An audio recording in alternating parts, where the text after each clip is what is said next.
What's going on, guys? Matt Schaeffer back here with another Musaic audiophile build for you. This one is a conversion 2 in a Tesla Model 3, so let's go check it out. Since I always hit you with the trunk setup first, go ahead and look at that. Now this one is pretty detailed, pretty interesting. A lot of different layers here. Definitely a lot going on. This particular client wanted to do something that was more of a showstopper. Came up in the car audio days, mid-90s, competing, obviously competed with install, things like that. So wanted to be very different with the install. We came up with the idea to see into the enclosure and do some sort of detailed inside of the enclosure. So as you can see, we basically did a stacked enclosure. I can overlay some pictures here of what that enclosure looks like as it's being made. It's basically a lot of different layers of birch, Baltic birch, and the layer in the center is offset just a little bit to allow me to bolt this acrylic piece into the enclosure. So obviously this acrylic window is the last part that's put on. That whole layered piece of acrylic is acting, one, as a brace. It's right in the center of the enclosure. Obviously that's the back of the magnet, so the enclosure continues forward. All of those openings in that grill material are open to allow the air to pass through. So obviously these rings accentuate the magnet. Again, these are openings here to allow the air to flow from the inside of the subwoofer enclosure to this back part. We have our Musaic branding. We also have Tesla there at the bottom. We have some gloss black acrylic down here. It's kind of hard to see because of the reflection. We also have some matte black acrylic. We got the white acrylic to match the white car. We have the rose gold here to match the rose gold wheels on the car. So you got this white, rose gold, black theme kind of going on the car, which is kind of what we played off of. We have a grill up here at the top as well to allow air to move throughout this trunk. So basically under here, it's wide open. There's an opening there that you can see to the other side. The seats are folded down currently at the moment. Obviously the subs are firing into the back of the seats, and we have air moving from the front side of this enclosure to the back side. And then of course we have a vent here that we physically cut in. There was no grill here before, but if you can see right here, it's kind of hard to see again because of the glare. We have a grill that I mimicked off of these. So same sort of pattern, and it's pressed into the rear deck. Redid the rear deck in Alcantara as well as the rest of the interior. So this is allowing air to move from the trunk, all the pressure built up in here, through that vent into the cabin. Releases a lot of that pressure and really allows air to move. So under here, we have 3 Mosconi Pro amps. We have a Mosconi Pro 210. This runs the front mid bass. We have the 110 and 110 that run each Utopia M10 respectively. This is one long cover made out of acrylic to make it look like all 3 amplifiers are one. So that's how you can easily get to the settings of the amplifier. And again, I just made one long panel to accentuate the same thickness of the amps, but I took out the middle guards, made one piece of acrylic. Again, that makes it visually appear as it's like one large amplifier going on here. So pretty cool. We have a 4th amp, which I'll show you here shortly, that is behind the enclosure. That's a Mosconi Pro 430. That's a Class A. And then we have it's an Atom 02 that runs the rear speakers. We also have our summing device for the front mid-range and tweeter to gain an additional input on the DSP amplifier. And then we have our Helix DSP Ultra, which resides on a panel right behind here. This whole floor completely rebuilt. Looks like it's the factory floor. It is not the factory floor. All that was completely rebuilt. So we have a panel that comes out here, carpet top, Alcantara bottom, and then it's removable. And then under here, we have a cubby for his charging cable. So factory charging cable, where do you always put it? I don't know. It's always in different parts of every Tesla that I ever see. So I utilize this space for functionality to coil up his charging cable. Underneath here is going to be another acrylic panel we made with an inset. This pulls out with the pull tab. Then under here, we have our Titan 8 lithium-ion batteries, 12 volt for this specific car. The new 15.5 volt version is very different. Each Tesla that you're ever going to come across takes a lot of engineering how to safely integrate into the car. We have our fuses for our external components that we've added. We have a circuit breaker to quickly disconnect power to the car and our equipment. And then we have our fuses that go to each amplifier. And again, we have our Titan 8 batteries here. So again, everything is very easy to access. Another cool thing about how all of this comes apart, you can quickly access this, all the wiring underneath this. So this whole thing here is one panel that snugly fits in here. Like, it's not moving forward and back because it's like a perfect snug fit in here. But if you wanted to, these panels, these Alcantara panels pop off. They utilize magnets there and there, and then this whole panel can literally pull up and out, and you can gain access to everything under the side of this. You can see, obviously, that's where we hid our bolting for our subwoofer enclosure, which is hovering over top of the amplifiers. It's the only way we could fit all the equipment in here and still have some sort of use of space, because generally 2 subs, a lot of amps, batteries, you're not going to have a lot of space. So this way we still have actually a lot of functional space, a lot of room. It's almost like a normal trunk. It's beautiful from this edge here. Obviously the lighting will turn on when the trunk opens. So when the trunk is closed, all of these lights turn completely off. But yeah, that's a full breakdown of the trunk, and I'll show you behind the seats. So this is the behind the seat view. Obviously seats fold down. The seats generally are going to stay up during use. We have a Mosconi Pro right here. Again, we made a cover there for easily servicing that area. We have the same type of design here, so these magnetize off. We have our Alcantara panels that cover where our subwoofer enclosure is mounted. This just pops on into place. And then same thing with this. These 2 panels magnetize out, and they magnetize together in the center. They come completely out, and then you can gain access to all the wiring within literally 10 seconds. So even though there's a lot of stuff out back here, we can get to all the wiring in literally seconds to service this whole car. We have, like we talked about, the Utopia M 10-inch subwoofers. We did the same type of design. So if you kind of focus in on this here, we have where on the subwoofer enclosure it says Tesla. This side says Model 3. And we have that same grill design. So if you just kind of focus on the center of that, and then we go back to the subwoofer enclosure, you can kind of see where that inspiration drove into the front of that. We have the silver rings around the drivers themselves, which I will show you what we did in the A-pillars, but it's the same type of design. Same thing with the rose gold. So this is the Mosconi Pro 430. It is a Class A. It does get extremely hot. So basically, if you're looking to the right and the left of this, and you can hear it right now, but you can't hear it with the seats folded up, but there are 4 computer fans that we installed here. 2 push, 2 pull, to ventilate this area out to keep this amp super cool. Because again, it is a Class A amplifier. They're not efficient like other amplifiers. They do sound incredible, but we have to control the temperature of the amplifier.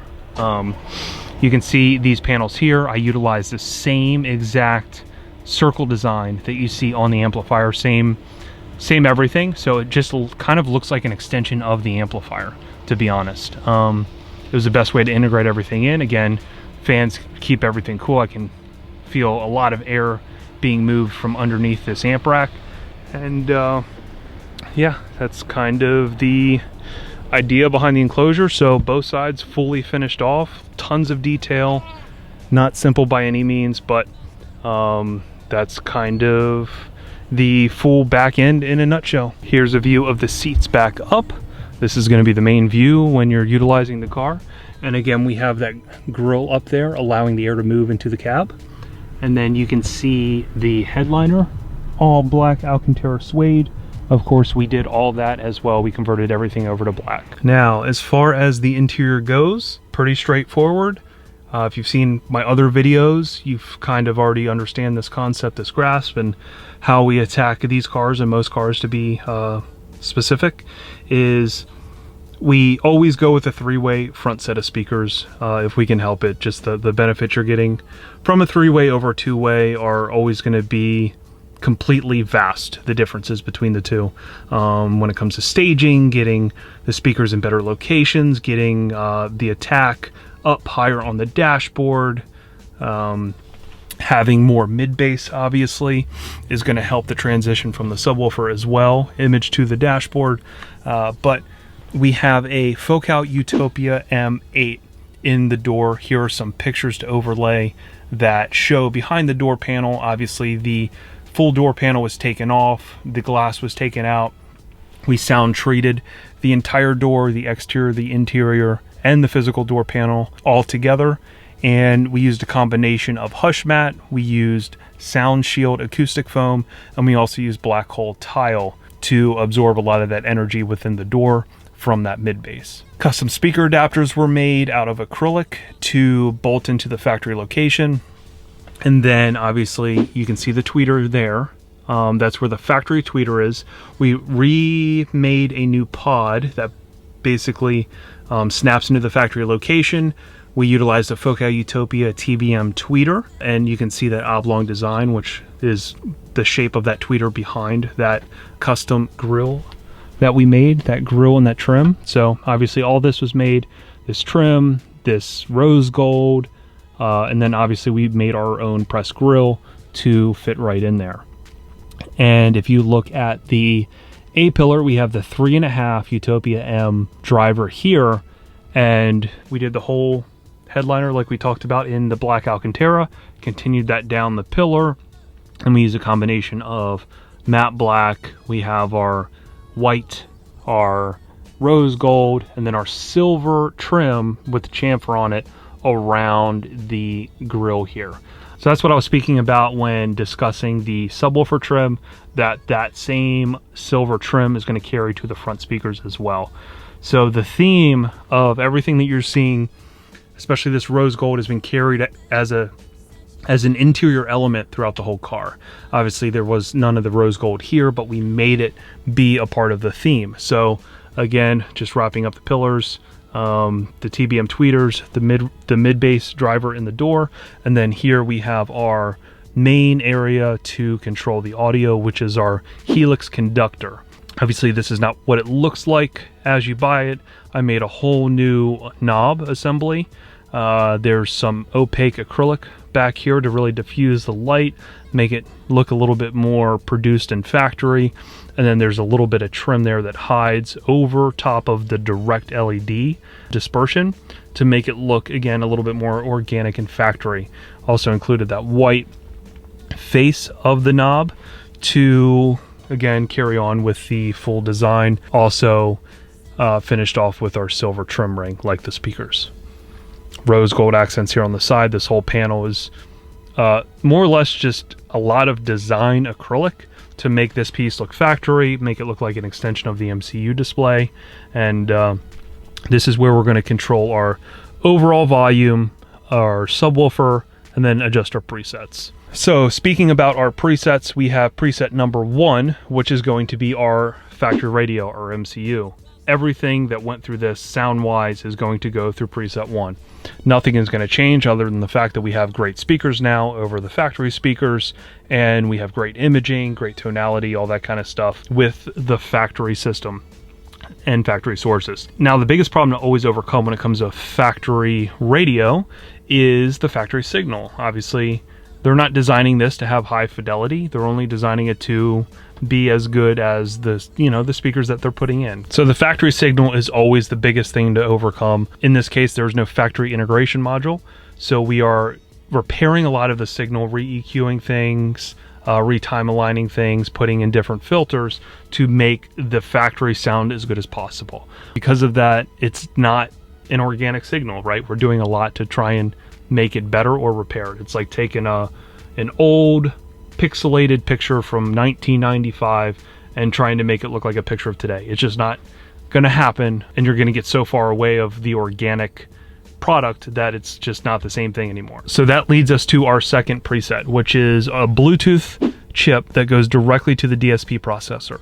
And this is going to allow us to connect our phone directly to the DSP. It's going to give us a perfect digital signal, 20 to 20,000 hertz, unclipped. It's not going to have any issues with it at all, and it's going to be the best way to integrate phone audio into your car audio system. I can connect my phone to this at the same time.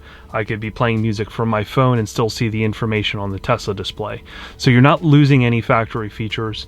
Even if I get a Bluetooth phone call, I leave the factory center channel on a switch. Therefore, the audio of the Bluetooth is still coming through that center channel. Same thing with the turn signals and all that kind of stuff. So I'm not losing anything when it comes to the factory audio system. I'm only gaining fidelity with the Bluetooth source. That leads us to preset number 3, which in this case is going to be our Astel & Kern SP3000. So in this case, this is the Astel & Kern SP3000, and I made a little docking station down here in the pocket. So it uses a magnet on the back of the Astel and on the holder, and he can have a playlist going or whatever, or if he wants to hold it in his hand here, he can utilize it from the center console position. If he's playing something, he can have this tucked in right there. Sits in great eye view, can charge down there, and again, can control anything right from this location right here. So that's the biggest hurdle with a lot of the handheld audio players, is finding a resting spot for them to kind of chill while they're in use. Most people, when they're playing music from their phone, they're utilizing the music from their phone anyway. So it's not like it's really any different than what you typically do. So those handheld players, it's almost like a duplicate phone, but of course it has some of the best DACs in the world when it comes to breaking down the analog files for the music. So that is preset number 3. And then obviously before we did all the install here, we removed the entire interior. We sound treated the entire floorboard. You can see they don't really do anything here from the factory. So we covered everything up in Sound Shield to really make it a lot more quiet. And then same thing with the rear. Underneath the rear seat is where the circuit breaker is, our second one. Here's a picture of the circuit breaker underneath the back seat. This can disconnect power to the entire audio system. That way, if the car is being serviced, none of our stuff is active or can see the car, or the car could not see the audio system. So it's a great way to isolate your audio system from the entire car. Now, to just break a few myths about Teslas. Number 1, doing an audio system like this is not going to kill range, right? That's always the first thing people say is, oh my God, it's going to kill range. The way that a Tesla engineer described it to me is, you have to understand how much power is consumed by the car driving down the street at 60 miles an hour for a mile, right? Think about the amount of power that's used to do that. It is not even remotely close to running an audio system, right? Maybe if it was a massive SPL system where you're pushing just a ton of wattage and consuming a lot of amperage, this is not the same thing. You're not going to notice any difference of range, period. You know, I've done probably over 100 systems in Teslas. Nobody's ever witnessed any kind of range that's different than, you know, the normal vampire drain of the car from the factory, or the battery depletion over a period of time. That is debunked. Again, it's the equivalent of powering a single LED off a bank of batteries. Yes, it's using power, but it's not measurable compared to what is stored in the vehicle. So that's out of the way, because I know that's the number 1 thing people say anytime I post anything about Tesla. Number 2, it is extremely difficult to work on these cars, especially the newer 15.5 volt systems. This is a 12 volt system, but it is a Model 3, and the Model 3 is way more difficult to work on than the Model S and the Model X. The Model Y is a lot like the Model 3, therefore there are certain things you need to do to integrate into it. If you have a shop, make sure they know what they're doing. I can offer help on a lot of this stuff. If you hit me up on direct messaging on whatever social media app, or through YouTube, or through my email that I'll show you at the end of this video. But for sure, you have to know what you're doing. Like, there's not a lot of room for error on cars like this to integrate in safely, right? You don't want error messages. You don't want any crap going on. You don't want to kill the battery. Like, there's so many people out there with the 15.5 volt systems that don't understand that you just can't hook an amp up to that battery. It's not going to work like that. You're going to damage stuff. So if you are getting your stuff done at a different shop, and you want to run it by me, feel free to do so. I can help people out as much as I can, but just wanted to throw that out there. So thank you guys so much for following these jobs time after time. It's a lot of fun. All of you guys are the people that give me the opportunity to do this stuff, right? Because all of this stuff is from social media. This client's followed me for a little bit of time now and finally got his car done, and I cannot wait for him to hear this thing. This thing sounds absolutely incredible. 430 Mosconi amp is way better than I thought it would be. And I just cannot wait to hear his reaction and see his reaction when he gets to hear this thing, because it is very, very special, especially considering that he competed in the 90s. I can't even imagine what he thinks that modern day good car audio actually sounds like. So if you want to contact me for a job, here's my email followed by my phone number. These are the two best points of contact. You can also follow me on TikTok. I drop a lot of different build videos here, in progress stuff, radar laser stuff, that you can kind of follow along as I'm doing projects. Also on Instagram, here's our 3 handles. @TheRealMattys is the most active. That is my personal Instagram. We also have our website, musaicdesign.com.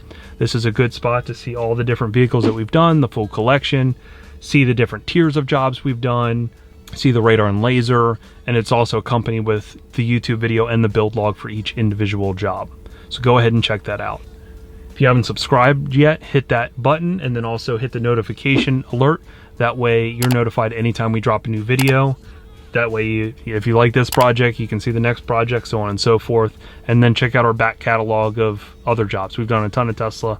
We don't only do Tesla. We've done a ton of Tesla. So if you're a Tesla fan and that's why you clicked on this video, check out all the other Teslas we've done, as well as all the other cool exotic cars and old school cars, all sorts of stuff we've done. Go ahead and check that out. Finally, if you're into sound quality, we started a podcast for people just like you. It's not as much for industry people. It's more focused towards the enthusiast people like this guy who competed in the 90s or maybe a car audio back in the day. Now he has a nice car. Now he wants to re-experience what he had as a teenager, whatever it may be, and do it correctly, right? We can put in really high-end stuff. We can make it look cool. We can make it look like it's supposed to be there. Again, when you get in this car, none of this looks like out of sorts, like it's not supposed to be here. As elaborate as the back looks, I feel like it still really fits the theme of the car, and it fits the feel of a modern Tesla. So this is what we exceed at, and this is what we try and do. We take pride in sound quality and staging and having the client experience audio like they've never experienced before, in not only sound quality, but also integration. So check out that podcast. We talk about all sorts of different topics and really educate you on how to do something in 2023. And like always, guys, I appreciate the feedback. I appreciate the comments, and until next time.